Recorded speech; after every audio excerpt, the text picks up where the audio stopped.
Slovak Prime Minister Robert Fico has been shot and wounded and is in a life-threatening condition. Mr. Fico was shot as he greeted crowds in front of a cultural community center in the town of Handlover, where a government meeting had been held. Several shots were heard before his security detail bundled him into a nearby car.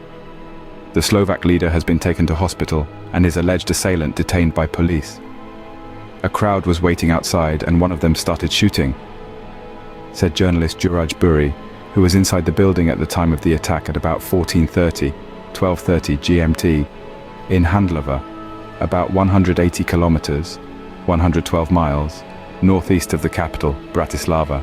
A witness told the Deniken website that she heard 3 or 4 shots and saw Mr. Fico fall to the ground. She saw wounds to his head and chest. 3 of the Prime Minister's guards quickly helped him up from beside a bench and rushed him into a car. Local reports say he was then airlifted by helicopter to a nearby hospital, before he was later flown to another hospital in Banska Bystrica, east of Handlover.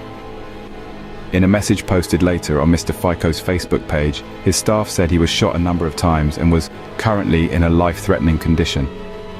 They said he was being transported to Banska Bystrica as he needed urgent surgery.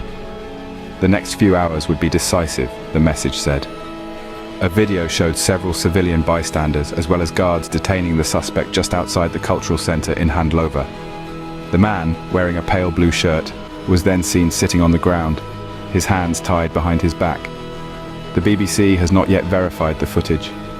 Local media have said the suspect is a 71-year-old writer and political activist, although these reports have not been confirmed.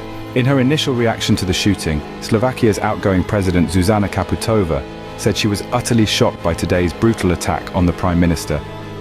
She condemned the attack in the strongest possible terms and wished him strength to recover.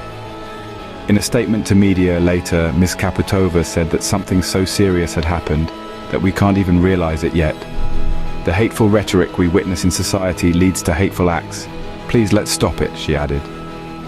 Mr. Fico, 59, returned to power in Slovakia after elections last September, at the head of a populist nationalist coalition.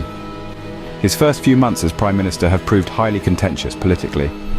In January, he halted military aid to Ukraine and last month pushed through plans to abolish public broadcaster RTVs. Thousands of Slovaks have protested against the proposed reform of the public broadcaster in recent weeks.